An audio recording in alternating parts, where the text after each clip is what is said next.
Hello everyone, welcome back to another episode of r/ProRevenge. In today's episode. So you're the manager of my spare time now?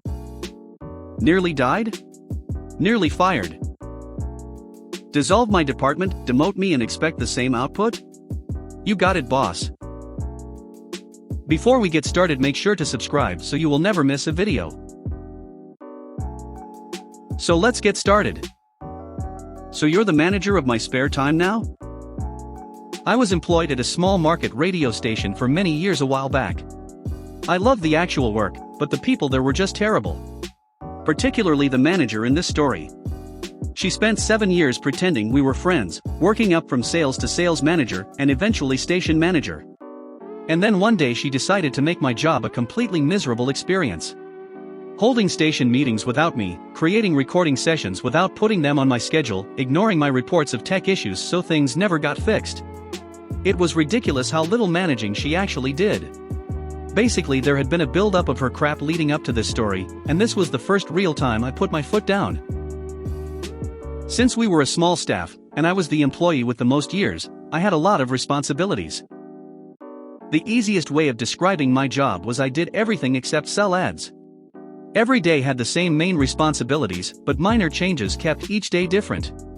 Punch in at 8 a.m. and co-host the final hour of the morning show, answer phones and the door all day, record ads and clients, edit shows, do the afternoon broadcast 1 to 5 p.m., pre-record the evening news block to air after I leave for the day.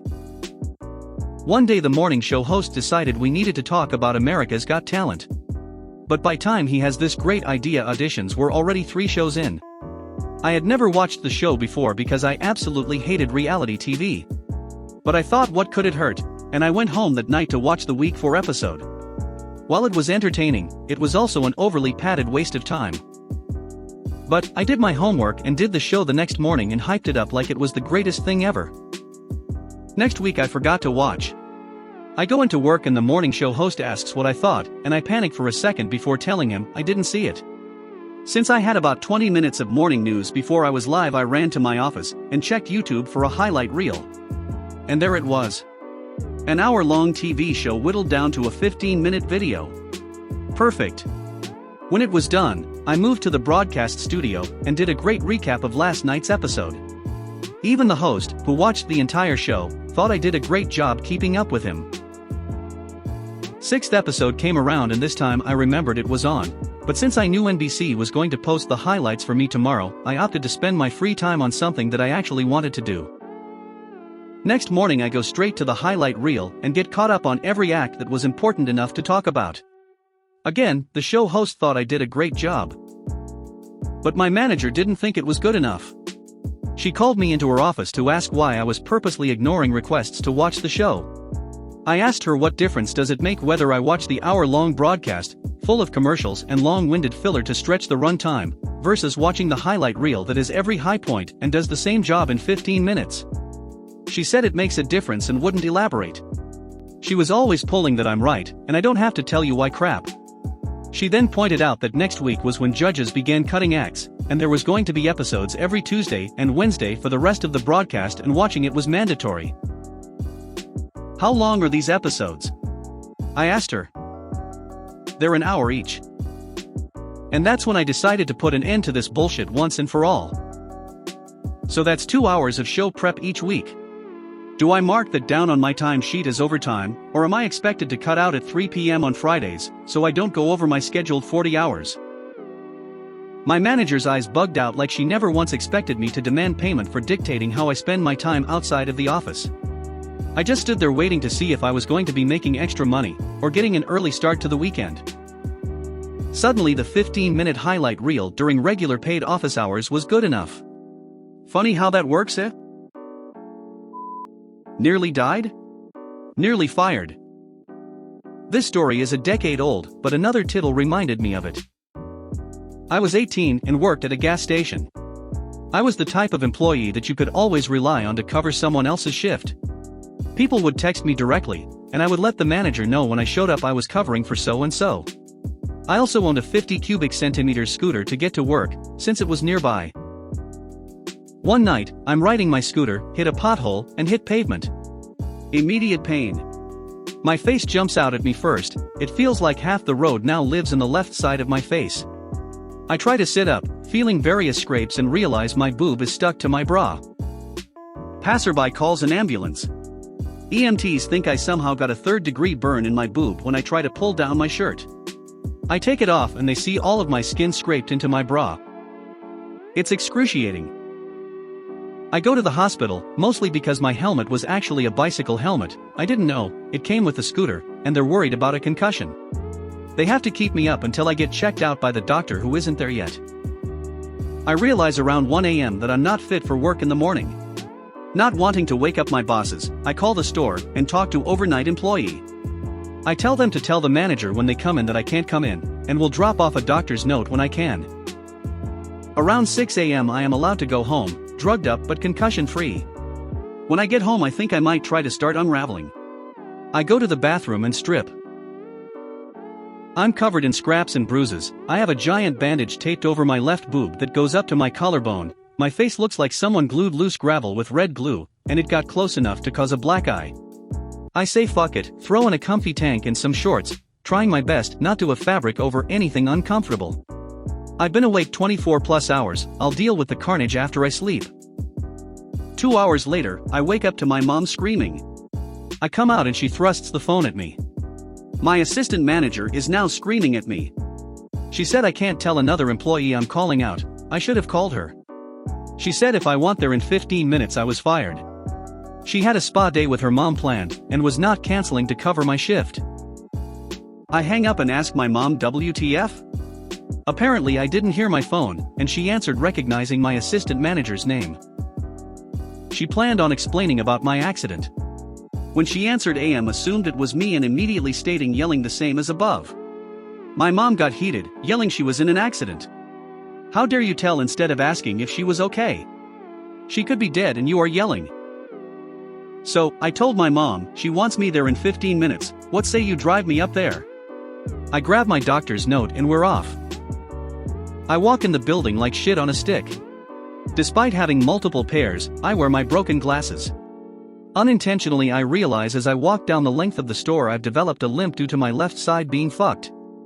I didn't brush my hair, it's a wild mane that replaces my normally neat ponytail. Every minor abrasion on full display. The chest bandage clearly outlined in my tight tank. I see both manager and assistant as they see me. I lock eyes with the assistant and stare her down as I close the distance. My manager stutters out the question of, "What am I doing there?" I turn my attention to him.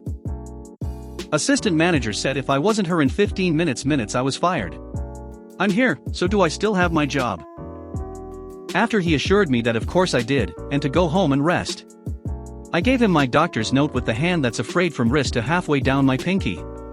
I turned to assistant. I told overnight person I'd bring in my DR's note. Next time though, I'll be sure to call you at 1 a.m. if I need to. Right. Seeing the look exchanged between the two, what I knew had been confirmed. Her calling me was her doing, and my manager didn't know what was happening. I'm sorry about your spa day. If you'll excuse me, they didn't let me sleep until my X-rays came back. I'm exhausted. I left feeling as good as you can feel with road rash. Dissolve my department, demote me and expect the same output? You got it, boss. I work in a highly specialized field, where it's very difficult to find and train suitable personnel. By pinching pennies and not holding his promises about pay grade changes, my boss successively drove away the 3 specialists working in the department I led. Right before the last one put in her notice, he argued that a 2-person department didn't justify a leadership position and demoted me, and we were integrated, on paper, to another department. This was done outside of any legal framework and with a 1-week notice, which is illegal. During the reorganization, the manager of the department we joined was assigned to R&D, and another manager and his deputy promoted to lead the department's daily business. We effectively had no less than 3 supervisors, all of them lacking managerial training and technical knowledge about the duties of our now defunct department, and only one of them can read the language in which 50% of our reports are written. Right after the reorganization, I was granted one last meeting with the boss, where I pointed out that several of my duties cannot be bestowed upon the mere foot soldier I had become, nor taken over by the new leadership. He answered that his decision was final. I was to revert to my previous job description and take up any future matter with my new supervisors. I did just that, and some more. I read the state law and ordinance about state and university employees, should have done it earlier, in hindsight. I discovered that the illegal move by my boss doesn't carry any penalty, so there's fuck all I can do legally. I'm allowed to take on private mandates for anything that is not explicitly mentioned in my job description. It's a gift normally meant for professors. I get to take up to 15 days of additional paid leave per year to hold a public office. The pay grade I reverted to doesn't match my responsibilities today, even excluding the absence of leadership position, and there's an independent procedure with state HR to re-evaluate the pay grade. The kicker? My old job description that dates back to 7 years before is short, to say the least, 3 lines that don't even cover 50% of what my duties in the last 7 years consisted of. And I have a side gig as a retained firefighter and fire instructor for which I used to take vacation days. This counts as a public office according to state law. The fallout. My new managers both signed the authorization to take on private mandates and public office without understanding the implications. I used all of the 15 days, where I legally get paid by the FD and my employer at the same time.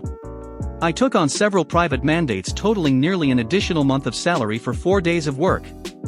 And the pay grade re-evaluation has brought me back to the same income as with the previous leadership position. Oh, and since my specialty now has a bus factor of 1 and my new supervisors have been unable to staff the open positions, it was very unlucky that I fell ill at the time where I had to submit paperwork for a research grant, costing the institution $30,000 in lost research funds.